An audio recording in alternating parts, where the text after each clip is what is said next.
ის მეორე საკვალიფიკაციო ეტაპზე ხვალ საქართველოს კიდევ ერთი კლუბი ითამაშებს. თენგიზ ბურჯანაძის სახელობის სტადიონზე დილის მეტოქე კვიპროსის აპოლონი იქნება. ლიმასოლის კლუბს ქვეყნის ჩემპიონატი 4-ჯერ, თასიკი 9-ჯერ აქვს მოგებული.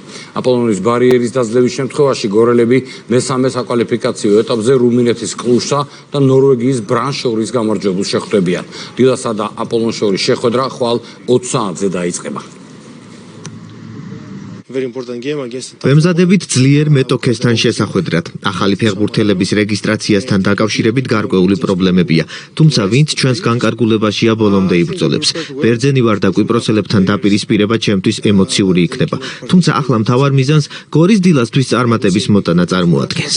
ძალიან კარგი ვეთამაშებით და ხვალინდელ დღეს ველოდებით გულშემატკივარს, იმიტომ რომ დიდ როლს ითამაშებენ ისინი ჩვენთან. და ჩემი აზრით ყველაფერს გავაკეთებთ იმისთვის რომ ხვალ გავიდეთ და მოვიგოთ რა პირველი თამაშის და მეორე თამაშის